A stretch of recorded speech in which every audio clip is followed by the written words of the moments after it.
Bienvenidos y bienvenidas a esta segunda sesión sobre planificación estratégica. En esta oportunidad vamos a ver los sentidos y desempeños de una planificación estratégica. Recordarles que esta herramienta técnica no solamente sirve para elaborar proyectos educativos, sino que también sirve para la elaboración del PME y también puede ser utilizada para el uso de las distintas coordinaciones dentro de una institución educativa, es decir, eh, por la coordinación extraescolar, por la coordinación de fomento lector, por la coordinación PIE, dado que es una herramienta que permite pensar a corto y mediano plazo, ¿no es cierto?, objetivos estratégicos y otros elementos de la planificación estratégica. Recordad también que este texto o este manual está extraído de un libro que se llama Manual de Planificación Estratégica, una herramienta para la gestión, de los profesores Bravo, Castro y Rojas, el cual ustedes pueden encontrar en internet. En la sesión anterior habíamos definido los 9 conceptos que iban a caracterizar nuestro proyecto educativo, nuestra coordinación, y los habíamos organizado, ¿no es cierto?, de manera dependiente y jerarquizada, es decir, los que estaban en rojo eran los más importantes, los en amarillo los segundos más importantes y el verde los terceros más importantes. Pero liderazgo siempre iba a ser nuestro sello más característico o el más importante, luego la innovación y luego la autonomía. Y para alcanzar los sellos en rojo, por ejemplo, en el caso de la innovación, yo como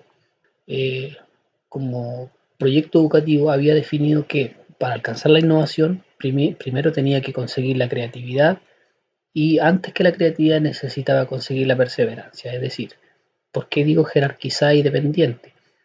Porque necesito trabajar la perseverancia de los estudiantes, por ejemplo, para que puedan alcanzar la creatividad y para alcanzar la innovación necesito consolidar la creatividad. Es decir, estos 9 conceptos, estos 9 sellos se estructuran de forma jerárquica y dependiente. Entonces, para construir la visión íbamos a utilizar los dos primeros escalafones, es decir, los que están en rojo y en amarillo, y para construir la misión íbamos a utilizar los conceptos que están en amarillo y en verde. Ya, bueno, estos detalles lo pueden encontrar en el video anterior. Entonces ahora procederíamos a indicar los sentidos institucionales del PI o de la coordinación, como lo voy a plantear en este caso. Como ustedes pudieron ver, uno de los sellos distintivos que tenía mi ejemplo era el tema del liderazgo. En este caso, ¿cómo construimos un sentido? ¿O qué es lo que es un sentido para nosotros? Un sentido tiene que ver con crear un marco conceptual donde podamos definir qué vamos a entender en nuestra institución por liderazgo en este caso. Pero más concretamente, el liderazgo del director. Ahora, yo podría enfocar también, preguntar, ¿cómo vamos a entender el liderazgo de los estudiantes en nuestra institución? ¿O cómo vamos a entender el liderazgo de los apoderados de nuestra institución? Si bien es cierto, normalmente los sellos institucionales se enfocan en ser alcanzados por los estudiantes, no es menos cierto que lo ideal sería que cada elemento de la comunidad educativa pudiera también alcanzar estos sellos institucionales. Si yo busco estudiantes innovadores, ¿por qué no puedo tener docentes innovadores? Entonces, en este sentido, yo busco que el sello no solamente lo concreten los estudiantes, sino que también quizás otros actores de la comunidad educativa. Bien, ¿cómo se construye este sentido o este marco conceptual común? La idea es que todos entendamos lo mismo cuando hablemos de liderazgo, ¿ya?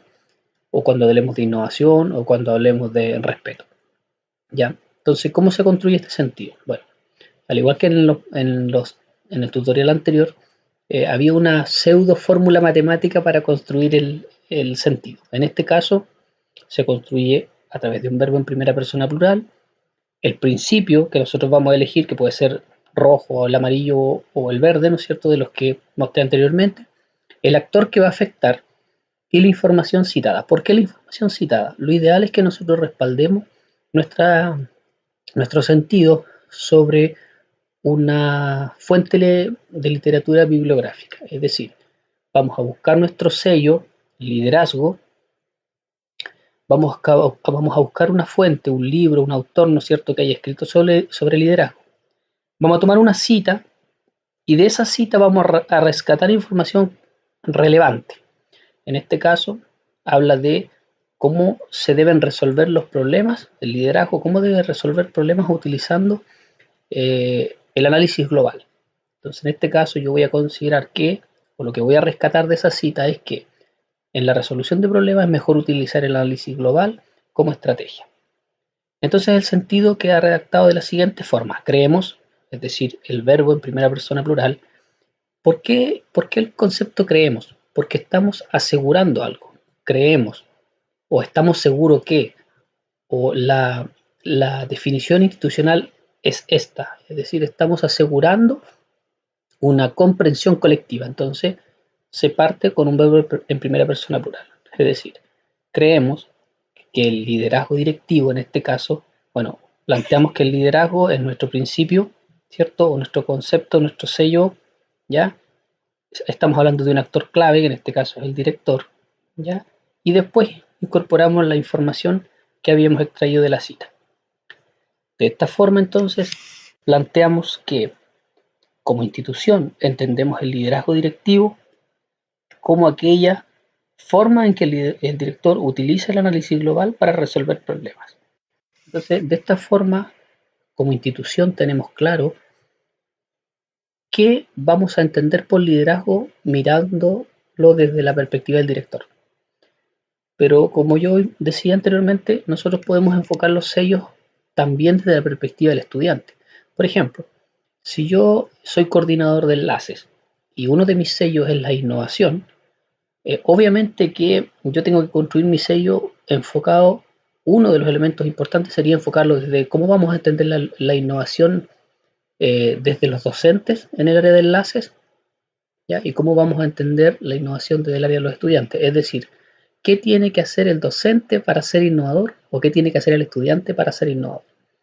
En el caso del extraescolar, por ejemplo, si yo soy coordinador extraescolar y uno de mis sellos es el tema de las habilidades. Una de mis prioridades es que los estudiantes en el extraescolar desarrollen múltiples habilidades deportivas, por ejemplo. Entonces, ¿qué vamos a entender por habilidades en el ámbito deportivo? O sea, ¿cuándo un niño va a ser hábil? ¿Cuándo un estudiante va a ser hábil? Entonces, se redacta bajo esta misma técnica, ¿no es cierto?, donde se indica, creemos que la habilidad estudiantil deportiva y completamos, ¿no es cierto?, con la cita que nosotros vayamos a utilizar. ¿Qué pasa, por ejemplo, en la coordinación de fomento lector? Uno de los elementos importantes es la lectura. Entonces, en este sentido, ¿cuándo un niño es lector? ¿Cuál es la interpretación institucional respecto de cuándo un niño es lector? Entonces, estas precisiones, estos sentidos, es importante que la institución los tenga claros. Cuando se plantean los sellos institucionales, en el caso de un proyecto educativo, por ejemplo, se habla de autonomía. Queremos niños autónomos. Entonces, ¿cómo va a entender la institución el concepto de autonomía? ¿Estamos todos de acuerdo sobre un marco conceptual? Quizás no está tan preciso. Entonces, la idea es que con esta herramienta, el proyecto educativo o la coordinación pueda definir los sentidos de aquellos sellos que se han definido como prioritarios. Entonces, de esta redacción de sentidos se desprenden entonces los desempeños. Entonces, tomando el sentido que ya habíamos redactado en anterioridad, ¿no es cierto?, en el ejemplo anterior, ahora nosotros vamos a plantear los desempeños. ¿Y qué son los desempeños? Bueno, son las acciones observables que deberían realizarse para concretar, en este caso, mi sentido. En este caso, por ejemplo, habíamos hablado que el liderazgo directivo, una de las estrategias de liderazgo directivo en nuestra institución, tenía que ver con el análisis global para resolver problemas.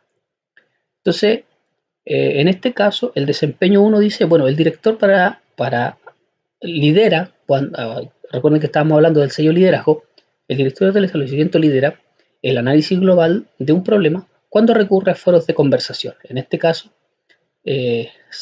ese desempeño, si se consigue eso, entonces estaríamos aportando a la construcción del sentido que ya habíamos redactado. Entonces, en estos desempeños, en estos 4 desempeños, el director tendrá que recurrir a foros de conversación, tendrá que lograr una alta participación en actividades institucionales, tendrá que liderar el logro de metas, tendrá que movilizar el consejo escolar. Si ustedes se dan cuenta, todos estos son elementos que favorecen el análisis global de las problemáticas institucionales. ¿Qué estoy haciendo en definitiva con redactar estos desempeños? Bueno, por una parte, estoy construyendo indicadores para poder evaluar la concreción de mis sellos institucionales. ¿Ya?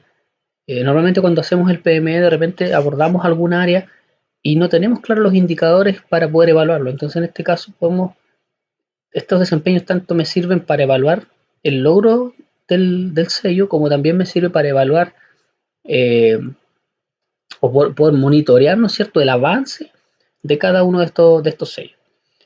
También nos hemos dado cuenta con la práctica que cuando yo redacto sentidos en el ámbito del desarrollo de los docentes, ¿cierto? Por ejemplo, como hablaba yo antes de la innovación en el área de enlaces, ¿cuándo se va a entender un docente que es innovador? Entonces, cuando yo redacto los desempeños, también en definitiva estoy redactando el perfil de docente que busca mi institución en relación al proyecto educativo. Obviamente, tener claro cuál es el perfil docente, así muy detalladamente, permite hacer procesos de selección del personal mucho más ordenado, permite elaborar nuestro plan de desarrollo profesional docente en coherencia con los sentidos del proyecto educativo, ¿ya? Permite hacer buenas inducciones y permite también, ¿no es cierto?, a los docentes que ya están en nuestra institución decir, bueno, tengo que adecuar mis capacidades profesionales a estas necesidades que se están demandando, ¿ya? Y por el otro lado, cuando se redactan sentidos en función de los estudiantes, en realidad lo que estamos construyendo es el perfil de egreso, porque planteo un sentido para los estudiantes y estoy dando, ¿cierto?, describiendo desempeños, o sea, cómo debería hacerlo el estudiante para considerarse que es innovador o que es líder, ¿cierto?, o que es hábil, como los ejemplos que habíamos mostrado. Entonces, por una parte estamos contribuyendo a conformar el perfil docente, pero también estamos, en el caso de los estudiantes, trabajando para construir el perfil de egreso de los estudiantes, que también es una meta de nuestro proyecto educativo. Más aún, si yo redacto un sentido que hable de los directivos, quizás también podría considerarse un elemento importante para el perfil del director cuando se construye, cuando se llama concurso público. Es decir, todo este trabajo de planificación estratégica, los insumos que genera permiten no solamente organizar una planificación a corto y mediano plazo, sino que también son elementos organizacionales respecto de los roles, de las funciones y de los perfiles que se buscan dentro de la institución.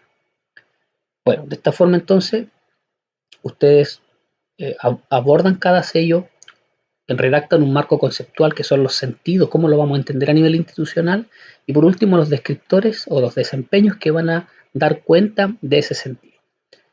Esto es sumamente relevante para los procesos de monitoreo y seguimiento.